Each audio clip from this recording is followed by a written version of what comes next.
안녕하세요. 사연 20분입니다. 구독과 좋아요는 큰 힘이 됩니다. 오늘의 사연 시작하겠습니다.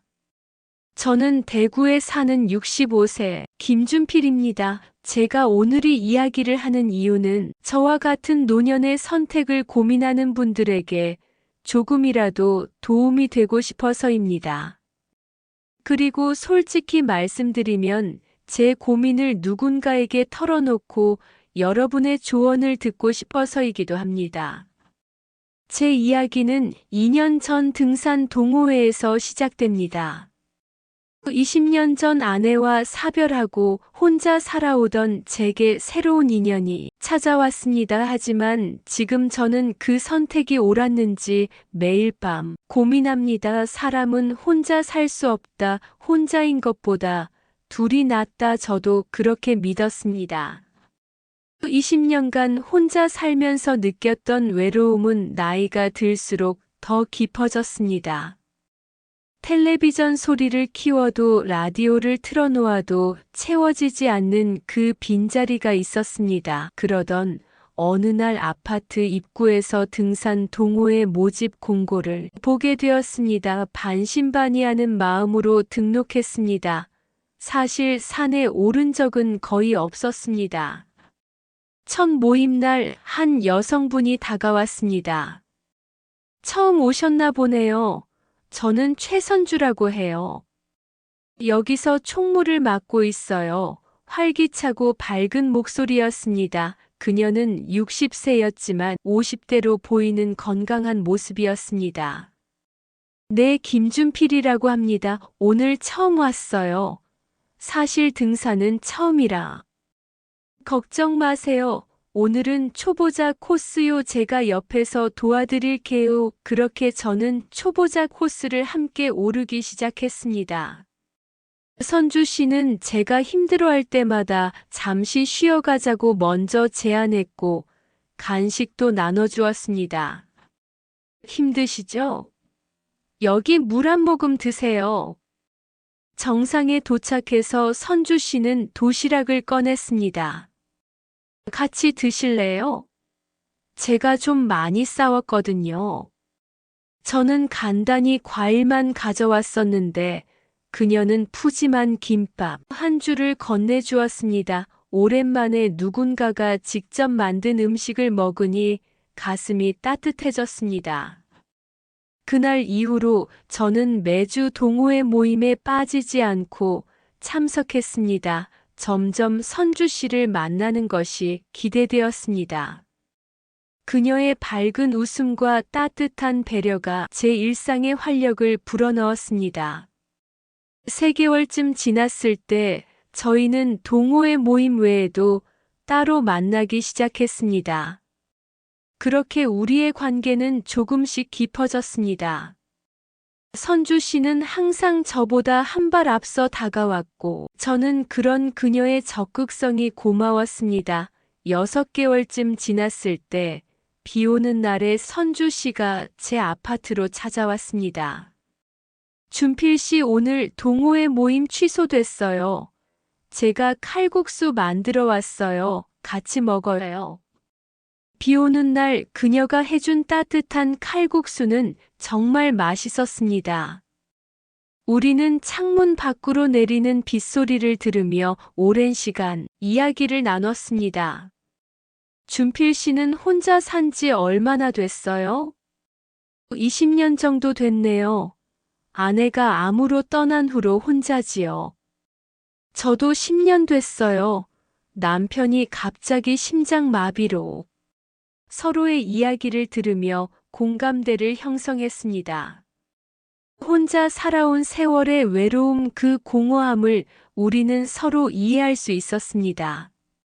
살면서 가장 힘든 게 뭐예요? 아플 때요, 누가 챙겨주는 사람이 없으니까. 맞아요. 저도 그래요. 작년에 독감 걸렸을 때 정말 힘들었어요. 이런 대화를 나누다 보니 자연스럽게 서로에 대한 마음이 커졌습니다. 혼자가 아닌 함께 산을 오르는 것이 더 즐거울 수 있겠다고 생각했습니다. 그리고 삶뿐만 아니라 인생의 남은 길도 함께 걸을 수 있지 않을까 하는 생각이 들었습니다. 어느 날 하산하는 길에 선주 씨가 물었습니다. 준필 씨, 우리 이렇게 만나다 보니 정이 많이 들었어요. 앞으로 우리 어떻게 될까요? 그녀의 눈에는 기대와 설렘이 가득했습니다. 저도 선주 씨와 함께하는 시간이 행복합니다. 그날 저는 용기를 내어 손을 내밀었고 그녀는 그 손을 따뜻하게 잡아주었습니다. 연애를 시작한 지 1년쯤 되었을 때 저는 선주 씨에게 재혼을 제안했습니다. 선주 씨, 우리 결혼할까요? 선주 씨는 잠시 놀란 표정을 지었다가 이내 환하게 웃었습니다. 네, 좋아요. 저도 그런 생각하고 있었어요. 그렇게 우리는 재혼을 결심했습니다. 우리 같은 노년의 재혼이 쉬운 결정은 아니었지, 함께라면 더 행복할 거라고 믿었습니다. 결혼식은 소박하게 치렀습니다. 제 딸 소희와 선주 씨의 딸 희선도 참석했습니다. 결혼 초기에는 모든 것이 완벽했습니다. 매일 아침 눈을 뜨면 옆에 누군가가 있다는 그 안정감이 행복했습니다. 준필 씨, 당신 만난 건 내 인생의 축복이에요. 나도 그래요. 복할 줄 몰랐어요. 하지만 시간이 지나면서 점점 예상치 못한 변화가 찾아오기 시작했습니다. 결혼 3개월째 저는 점점 변화를 느끼기 시작했습니다. 혼자 살 때는 제가 원하는 시간에 일어나고 제가 좋아하는 음식을 먹고 보고 싶은 TV 프로그램을 마음껏 볼 수 있었습니다. 그 자유로움이 당연하게 느껴졌습니다. 하지만 재혼 후 모든 것이 바뀌었습니다. 준필 씨, 벌써 8시인데 아직도 자고 있어요? 일어나세요. 아침 먹어야죠. 선주 씨는 아침 일찍 일어나는 습관이 있었습니다. 저는 원래 늦게 자고 늦게 일어나는 편이었는데 그녀는 저도 자신의 생활 패턴에 맞추길 원했습니다. TV 보는 것도 문제였습니다. 저는 스포츠 경기와 다큐멘터리를 좋아했지만 그녀는 드라마를 선호했습니다.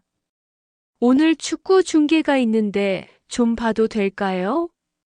아이고, 그런 거 뭐가 재밌다고. 오늘 제가 보는 드라마 마지막 회인데 그거 봐요. 처음에는 양보했습니다. 사랑은 배려라고 생각했으니까요. 하지만 이런 일이 반복되면서 저는 점점 제 취향과 의견을 표현하는 것을 포기하게 되었습니다.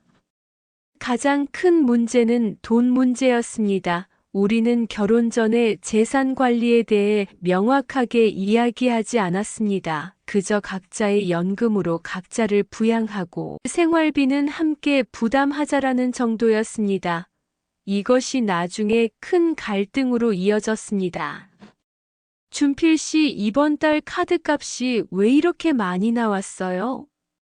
지난주에 운동화를 새로 샀거든요. 오래된 거라 발이 아파서요. 그런 거 꼭 사야 했어요? 지금 신는 것도 괜찮아 보이는데 우리 생활비 빠듯한 거 알면서 제 개인 물건을 사는데도 눈치를 봐야 했습니다. 선주 씨는 절약하는 성격이었고 저의 소비 습관을 이해하지 못했습니다. 식사부터 생활 패턴까지 작은 것 하나도 마음대로 할 수 없었습니다. 제 집이 아닌 그녀의 집으로 들어간 것도 문제였던 것 같습니다. 그녀의 영역에서 저는 점점 손님처럼 느껴졌습니다. 준필 씨, 그 옷은 거기 두면 안 돼요. 여기 서랍에 넣어야죠. 그 컵은 그 자리가 아니에요. 항상 이쪽 선반에 두는 거예요. 매일매일 작은 지적들이 이어졌습니다. 점점 제 자신이 없어지는 느낌이었습니다. 혼자 살 때는 누구의 간섭도 받지 않고 자유롭게 살았는데 이제는 모든 행동에 허락이 필요한 것 같았습니다. 오늘 친구들과 약속이 있어서 저녁에 좀 늦을 것 같아요.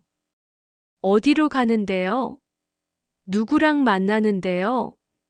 몇 시에 들어올 건데요? 마치 제가 어린아이가 된 것 같았습니다. 처음에는 관심이라고 생각했지만 점점 감시받는 듯한 느낌이 들었습니다. 때로는 혼자 사는 게 더 나았을까 하는 생각이 들었습니다. 외로움보다 더 견디기 힘든 것은 함께 있어도 느끼는 고립감이 있습니다. 재혼한 지 1년 되는 날 저는 큰 충격을 받았습니다. 주말에 저는 아침 일찍 일어나 동네 마트에 장을 보러 갔습니다. 아내가 좋아하는 갈치가 세일이라고 해서 사오면 기뻐할 것 같았거든요. 오늘은 특별한 저녁을 만들어 볼까 해서요. 집에 도착하니 현관에 낯선 구두가 보였습니다. 아내의 딸이 와 있었습니다. 거실로 들어서자 둘은 소파에 나란히 앉아 대화를 나누고 있었습니다. 두 사람은 제가 들어온 것도 모른 듯 웃음소리가 크게 들렸습니다. 여보 나왔어요. 제 인사에 두 사람이 고개를 돌렸습니다. 아, 다녀오셨어요. 희선이가 왔어요. 안녕하세요, 아버님. 희선은 저를 아버님이라고 불렀지만 그 호칭에서 진심을 느낄 수 없었습니다. 또 제가 그 자리에 앉아 대화가 갑자기 끊겼습니다. 아내와 희선은 서로 눈짓을 주고받더니 갑자기 화제를 바꿨습니다. 외동딸인 희선의 친구들 이야기, 그들만 아는 친척들 이야기. 저는 점점 대화에서 소외되어 갔습니다. 1시간쯤 그렇게 어색한 시간이 흘렀을 때 희선이 갑자기 일어났습니다. 엄마, 우리 오랜만에 시장 구경 갈까? 새로 생긴 시장이 있다던데. 그래, 좋지. 선주의 얼굴이 환하게 빛났습니다. 준필 씨도 같이 갈래요? 아내가 저를 쳐다봤지만 그 눈빛에서 오지 않았으면 좋겠다는 마음이 느껴졌습니다. 아니에요. 저는 좀 피곤해서 집에 있을게요. 그리고 그들은 집을 나섰습니다. 집안이 갑자기 조용해졌습니다. 저는 텅 빈 거실에 홀로 남겨졌습니다. 창밖으로 두 사람이 팔짱을 끼고 즐겁게 걸어가는 모습이 보였습니다. 오랜만에 만난 모녀의 모습은 분명 아름다웠습니다. 하지만 제 마음은 왠지 씁쓸했습니다. 집안을 둘러보니 우리가 함께 산 지 1년이 넘었지만 이곳은 여전히 선주의 집이라는 느낌이 강했습니다.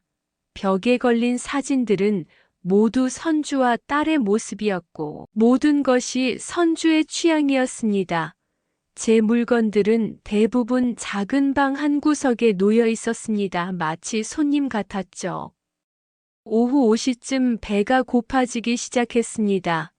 냉장고를 열어보니 아침에 산 갈치가 눈에 들어왔습니다.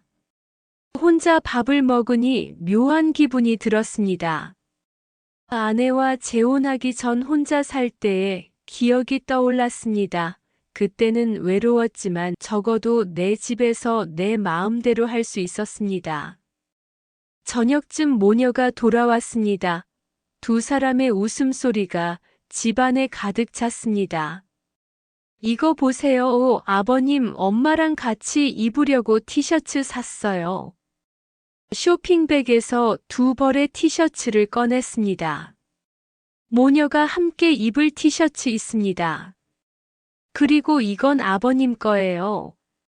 작은 과자 상자를 건넸습니다. 그 작은 과자 상자가 마치 손님한테 주는 선물처럼 느껴져 마음이 아팠습니다. 우리 저녁 먹을까? 시장에서 맛있는 떡볶이랑 튀김도 사왔어. 선주가 봉지를 들어 보였습니다. 저는 아까 먹었어요. 뭐라고요? 우리 기다리지도 않고 먹었어요?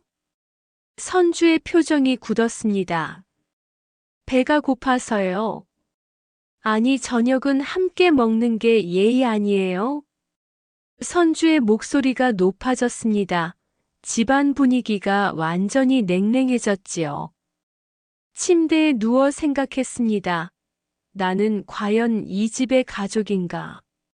아니면 그저 지나가는 손님일 뿐인가? 딸이 왔을 때 보이는 아내의 태도. 남편에게는 차가운 반응.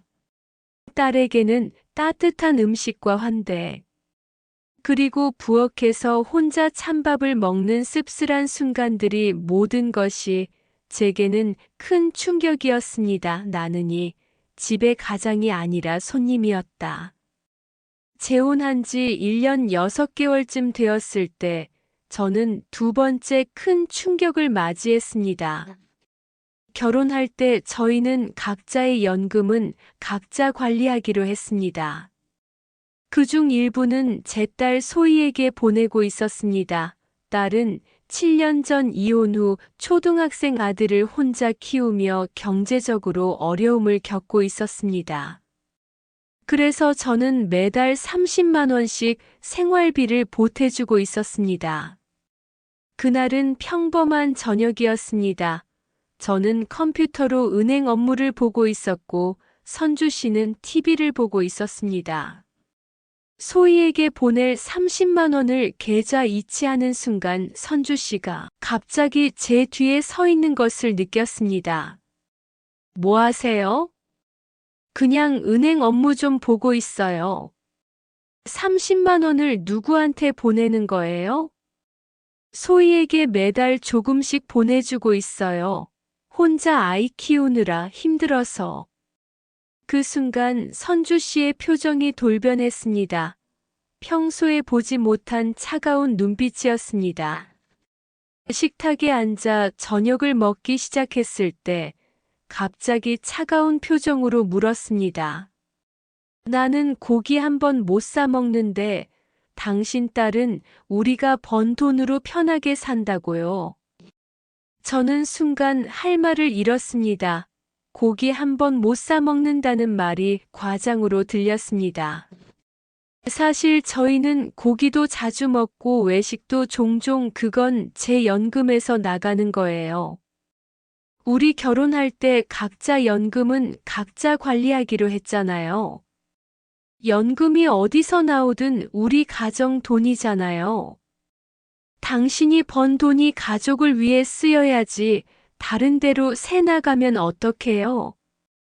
선주 씨의 목소리가 높아졌습니다. 소희는 제 딸이고 지금 경제적으로 어려움을 겪고 있어요. 어려울 때 부모가 돕은 건 당연한 거 아닌가요? 그럼 제 딸도 혼자 살고 있는데 저는 돈 안 보내요. 우리 살림이 넉넉하지 않은 거 알아서. 희선이는 직장도 있고 경제적으로 안정되어 있잖아요. 소희는 아직 정규직도 아니고. 가족이요? 소희는 당신 가족이지 우리 가족이 아니잖아요. 그 말에 저는 가슴이 철렁 내려앉았습니다.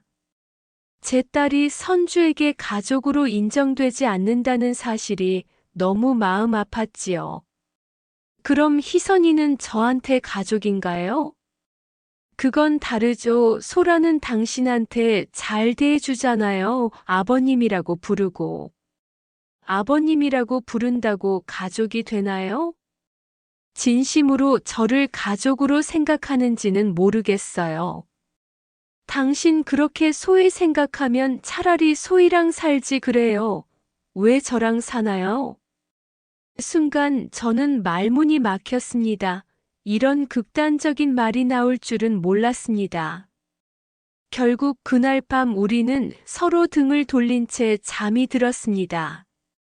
침대 하나를 사이에 두고 마음의 거리는 점점 멀어져 갔습니다. 그 일 이후로 저는 소희에게 돈을 보낼 때마다 죄책감을 느끼게 되었습니다. 마치 아내를 배신하는 것 같은 기분이었습니다. 하나뿐인 내 딸을 도와주는 것도 문제가 되는 걸까요? 은행 앱을 열 때마다 주변을 살피게 되었고, 통장 내역을 확인할 때도 선주 씨의 눈치를 보게 되었습니다. 자유롭게 제 돈을 쓸 수 없다는 것이 답답했습니다. 한 번은 소희에게 전화가 왔습니다. 아빠, 이번 달에 윤우 학원비가 좀 많이 나왔어. 혹시 조금만 더 보태줄 수 있을까? 저는 주변을 살폈습니다. 선주 씨는 마침 마트에 갔고 집에는 저 혼자였습니다. 그래, 알았어. 지금 바로 보내줄게.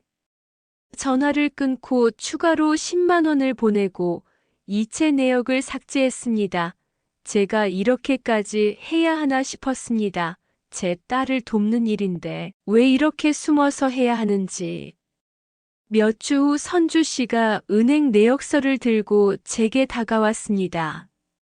준필 씨, 이거 뭐죠?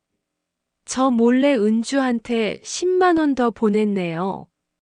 그날 이후로 우리 사이에는 보이지 않는 벽이 생겼습니다. 돈이 이렇게 관계를 흔들어 놓을 수 있다니. 제가 상상했던 노년의 재혼 생활은 이런 게 아니었습니다. 또 한 번의 충격적인 일은 설날에 벌어졌습니다. 올해 설날은 선주 씨의 제안으로 우리 집에서 보내기로 했습니다. 선주 씨의 딸과 저의 딸, 그리고 손주까지 모두 초대했습니다. 설날 아침 가장 먼저 선주 씨 딸이 도착했습니다. 그녀는 엄마를 따뜻하게 안아주었고 저에게도 공손하게 절을 했습니다. 아내는 딸을 데리고 부엌으로 향했고 두 사람은 금세 이야기꽃을 피웠습니다. 1시간쯤 지났을 때 저의 딸과와 손주가 도착했습니다. 손자가 아내에게 인사했습니다. 할머니 안녕하세요. 새해 복 많이 받으세요. 순간 거실의 공기가 굳어버렸습니다. 할머니라는 호칭에 아내의 표정이 굳었습니다. 그녀는 시큰둥하게 대답했습니다. 그래, 너도 복 받아라. 손자는 당황한 표정으로 제 뒤로 물러섰고 제 딸의 얼굴도 붉어졌습니다. 식탁에 앉자 또 다른 문제가 생겼습니다. 아내는 자기 딸을 옆자리에 앉혔고 저는 그 건너편에 앉았습니다. 제 딸과 손자는 테이블 끝쪽에 앉게 되었습니다. 마치 손님처럼요. 음식을 나눠 먹는 동안에도 아내와 희선 읽는 서로 이야기를 나누었고 제 딸과 손자는 거의 대화에 참여하지 못했습니다. 저는 두 그룹 사이에서 어색하게 대화를 이어가려 노력했습니다. 식사 중간에 아내가 갈비찜을 꺼내왔습니다. 희선아, 이거 너 좋아하는 갈비찜이야. 많이 먹어. 그녀는 희선의 그릇에 가장 먼저 가장 많이 갈비찜을 담아주었습니다. 제 딸과 손자에게 마지막에 남은 양을 담아주었습니다. 손자는 제게 작은 소리로 물었습니다. 할아버지, 할머니가 저 싫어해요. 그 말이 식탁 전체에 들렸는지 갑자기 모두가 조용해졌습니다. 아니야. 윤우야, 그런 거 아니야. 제가 당황하며 대답했지만 윤우의 천진난만한 말은 모두의 마음속에 있던 생각을 드러낸 것 같았습니다. 1시간이 지났을 때 딸이 저에게 다가와 작은 목소리로 말했습니다. 아빠, 저희 이만 가볼게요. 벌써 좀 더 있다 가지. 아니에요. 그냥 인사드리고 가려고 왔어요. 딸의 눈에 슬픔이 가득했습니다. 저는 딸의 마음을 이해할 수 있었습니다. 문 앞에서 딸이 저를 꼭 안아주었습니다. 아빠 건강하세요. 다음에 우리 집에서 봬요. 그래, 미안하다. 다음에 올게요, 아빠. 딸과 손자가 떠난 후 저는 깊은 슬픔을 느꼈습니다. 선주 씨 왜 소희와 윤우에게 그렇게 차갑게 대했어요? 무슨 말이에요? 저 차갑게 안 했어요. 윤우가 할머니라고 불렀을 때 당신 표정 봤어요. 아이가 얼마나 상처받았겠어요? 솔직히 말할게요. 저는 아직 할머니라는 호칭이 익숙하지 않아요. 희선이도 아이를 안 낳았고, 저는 아직 할머니라고 불릴 준비가 안 됐어요. 하지만 우리 결혼했잖아요. 제 손주도 당신 가족이 된 거 아닌가요? 법적으로는 그렇겠지만, 감정적으로는 시간이 필요해요. 그날 밤 저는 깊은 슬픔에 잠겼습니다. 전 매일 아침 6시에 일어나 동네 공원을 1시간 정도 걷는 것이 저의 습관이었습니다. 그 시간은 하루를 시작하기 전 저만의 사색 시간이었습니다. 그러던 어느 날 아침, 제가 옷을 입고 있을 때 선주 씨가 눈을 떴습니다. 어디 가요? 아침부터 혼자 가면 심심하지 않아요? 저도 같이 갈게요. 저는 망설였습니다. 이 시간은 항상 저 혼자만의 시간이었기 때문입니다. 하지만 거절할 수는 없었습니다. 그날 아침 산책은 달랐습니다. 선주 씨는 계속 이야기를 했고 저는 응답해야 했습니다. 평소처럼 조용히 생각에 잠기거나 자연을 관찰할 수 없었습니다. 준필 씨 저기 꽃 예쁘네요. 아까 지나간 아줌마 봤어요? 요즘 그런 스타일이 유행인가 봐요. 그 후로 선주 씨는 거의 매일 함께 산책을 나갔습니다. 가끔 저 혼자 가고 싶다고 말하면 이런 반응이 돌아왔습니다. 왜요? 내가 같이 가는 게 싫어요? 결국 저는 아침 산책을 포기했습니다. 20년 넘게 유지해온 습관이 사라져 버렸습니다. TV 시청 음악 감상식 습관 옷차림 친구와의 만남 독서 시간. 이 모든 것들이 서서히 사라져 갔습니다. 제가 좋아하는 클래식 음악 대신 선주 씨가 좋아하는 트로트가 집안에 울려 퍼졌습니다. 제가 옷들은 버려지고 선주 씨가 사준 화려한 색상의 옷을 입게 되었습니다. 친구들과의 만남도 줄었습니다. 선주 씨는 제가 친구들을 만날 때마다 불만을 표현했습니다. 또 나가요? 지난주에도 만났잖아요. 그 친구보다 저랑 있는 게 더 좋지 않아요? 어느 날 친구 상구도 저에게 말했습니다. 준필아, 솔직히 말해서 너 많이 변했어. 예전에 너 같지 않아. 그래, 어떡해. 뭐랄까, 생기가 없어졌다 할까, 항상 누군가의 눈치를 보는 것 같고 말할 때도 조심스러워 보여. 그의 말이 가슴에 남았습니다. 저도 느끼고 있었습니다. 제가 점점 제 자신이 아닌 다른 사람이 되어가고 있다는 것을. 결혼은 서로 맞춰가는 것이라고들 하지만 왜 저만 모든 것을 맞춰야 하는 걸까요? 선주 씨는 자신의 생활 방식을 하나도 바꾸지 않았는데 저는 모든 것을 포기했습니다. 한 번은 선주 씨 때문에 친구들에게 망신당한 일이 있었습니다. 어느 날 모임이 있었습니다. 선주 씨는 딸과 쇼핑 간다고 해서 저 혼자 다녀오기로 했습니다. 오늘 모임 있어요. 저녁에는 친구들이랑 밥 먹기로 해서 좀 늦을 것 같아요. 몇 시쯤 들어올 거예요? 글쎄요, 아마 9시나 10시쯤. 너무 늦게 들어오지 말고 술도 적당히 마셔요. 알겠어요. 모임은 즐거웠습니다. 오랜만에 친구들과 함께하는 자리라 저도 모처럼 마음껏 웃고 이야기했습니다. 소주 한 병도 마시며 즐거운 시간을 보냈습니다. 준필이 요새 웃는 모습 보기 힘든데 오늘 표정 좋네. 그러게 결혼 후론 항상 긴장한 것 같더니. 에이, 무슨 소리야. 난 행복하게 살고 있어. 우리는 서로를 놀리며 웃음꽃을 피웠습니다.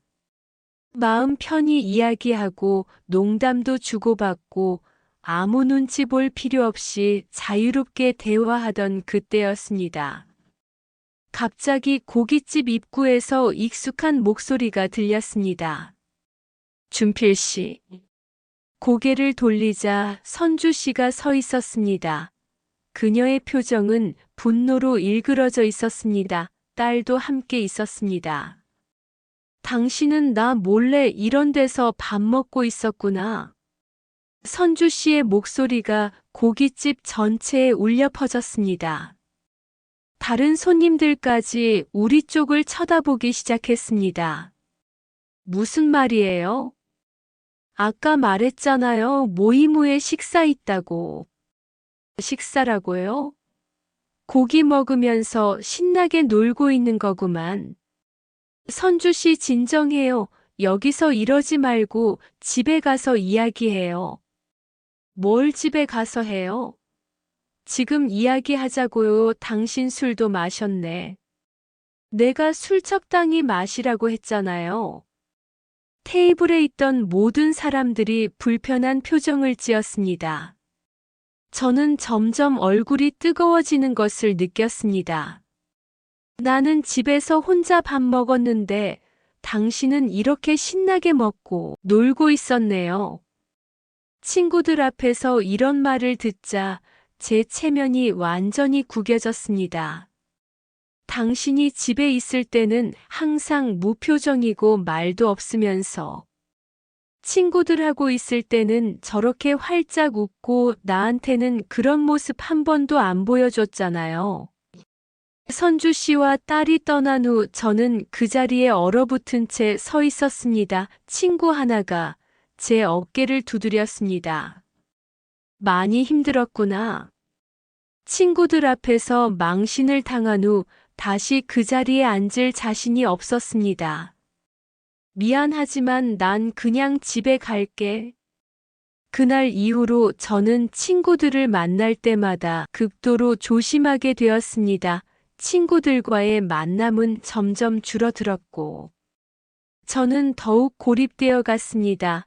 2년 전 저는 외로움에 지쳐 누군가와 함께하는 삶을 꿈꿨습니다. 선주 씨와의 만남은 그때 제게 한 줄기 빛과 같았습니다. 그녀의 밝은 웃음, 다정한 배려, 재혼을 결심했을 때 저는 나머지 인생을 함께하며 서로를 의지하는 동반자가 될 수 있을 거라 믿었습니다. 하지만 현실은 달랐습니다. 함께 있어도 대화가 없는 식사 시간 같은 공간에 있지만 서로 다른 세계에 사는 듯한 느낌. 마음을 나눌 수 없는 침묵. 이런 순간들은 혼자 있을 때보다 더 큰 외로움을 가져왔습니다. 연애할 때는 서로의 다른 점이 매력으로 느껴졌지만 함께 살아가면서 그 차이점들은 갈등의 원인이 되었습니다. 더 심각한 문제는 돈 관리와 가족 관계였습니다. 제 딸을 향한 그녀의 차가운 태도, 그녀의 딸을 향한 저의 어색함.